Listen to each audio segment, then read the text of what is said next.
जय महाकाल। साला से धाम की जय हो। कर्म में अकर्म कैसे? विश्वामित्र और वशिष्ठ जी की कहानी है। वैदिक काल की बात है। सप्त ऋषियों में से एक ऋषि हुए हैं महर्षि वशिष्ठ। महर्षि वशिष्ठ राजा दशरथ के कुलगुरु और श्री राम के आचार्य थे। उन दिनों महर्षि वशिष्ठ का आश्रम नदी के तट के सुरम्य वातावरण में था। महर्षि वशिष्ठ अपनी अरुंधति के साथ गृहस्थ जीवन की जिम्मेदारी को निभाने के साथ साथ योगाभ्यास और तपस्या में भी लीन रहते थे। उन्हीं दिनों राजा विश्वामित्र, जो राजपाट अपने पुत्र के हवाले कर घोर तपस्या में संलग्न थे। महर्षि विश्वामित्र का आश्रम भी थोड़ी ही दूर नदी के दूसरी ओर स्थित था। असल में बात यह थी कि महर्षि वशिष्ठ द्वारा नंदिनी गाय नहीं दिए जाने के कारण राजा विश्वामित्र उसे छीन कर ले जाना चाहते थे। तब नंदिनी गाय ने महर्षि वशिष्ठ की अनुमति से विश्वामित्र की संपूर्ण सेना को धराशायी कर दिया। अतः महर्षि वशिष्ठ से अपनी हार का बदला लेने के लिए विश्वामित्र घोर तपस्या में लीन रहने लगे। महर्षि वशिष्ठ एकाकी जीवन की कठिनाइयों से भली भांति परिचित थे। अतः उन्होंने महर्षि विश्वामित्र के भोजन की व्यवस्था अपने ही आश्रम में कर रखी थी। विश्वामित्र भी भली भांति जानते थे कि महर्षि वशिष्ठ की पत्नी बहुत ही सुसंस्कारी है। अतः उनके हाथों से बना भोजन उनके साधना में कोई अड़चन पैदा नहीं करेगा। हमेशा की तरह एक दिन अरुंधति महर्षि विश्वामित्र का भोजन लेकर निकली। वर्षा काल का समय था। पानी इतना गिर रहा था कि नदी से निकलना मुश्किल हो गया। मार्ग की कठिनाइयों से व्यतीत होकर उन्होंने यह समस्या महर्षि वशिष्ठ को बताई।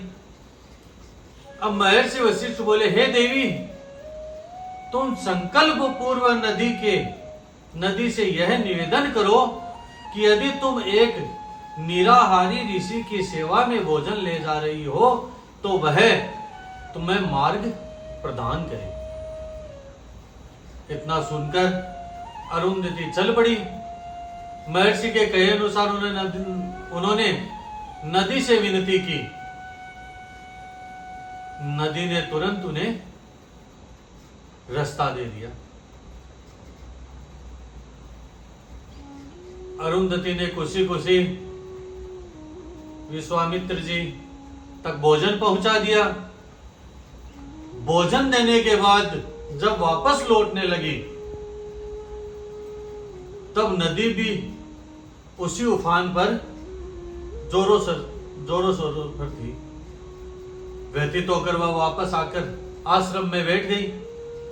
तब महर्षि ने वापस लौटने का कारण पूछा तो बोली, ऋषिवर, नदी का उफान रुकने का नाम ही नहीं ले रहा है। लगता है आज यहीं रुकना पड़ेगा। इस पर महर्षि विश्वामित्र बोले, हे देवी, इसमें रुकने की कोई आवश्यकता नहीं है। आप जाइए और संकल्प पूर्वक नदी से विनती कीजिए कि यदि मैं आजीवन ब्रह्मचारी महर्षि की सेवा में जा रही हूं तो मुझे रास्ता प्रदान करे। महर्षि के कहे अनुसार अरुंधति ने विनती की और नदी ने रास्ता प्रदान कर दिया। वह पूर्ववत अपने स्वामी के पास लौट आई। जब घर आकर उन्होंने प्रार्थना से के साथ किए गए संकल्पों पर विचार किया तो अचानक उनका माथा ठनका। उन्हें आश्चर्य हुआ कि यदि मैं महर्षि विश्वामित्र को प्रतिदिन भोजन देकर आती हूं तो वह निराहारी कैसे हुए? और जबकि मैं अपने पति के कई पुत्रों की मां बन चुकी हूं, तो फिर ये ब्रह्मचारी कैसे हुए? वो भी आजीवन। अरुंधति बहुत सोचने पर भी इस रहस्य को समझ नहीं पाई। अतः वह दोनों प्रश्न लेकर अपने पति महर्षि वशिष्ठ के पास गई और पूछने लगी। तब महर्षि वशिष्ठ बोले, हे देवी, तुमने बड़ी ही सुंदर जिज्ञासा व्यक्त की है।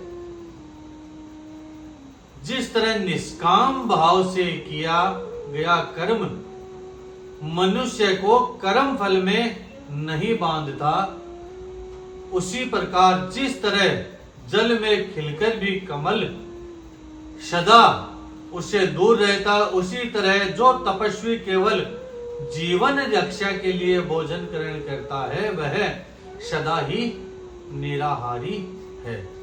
और जो ग्रस्त लोक कल्याण के उद्देश्य से केवल पुत्र प्राप्ति के लिए निष्काम भाव से अपनी पत्नी से संबंध स्थापित करता है वह आजीवन ब्रह्मचारी है।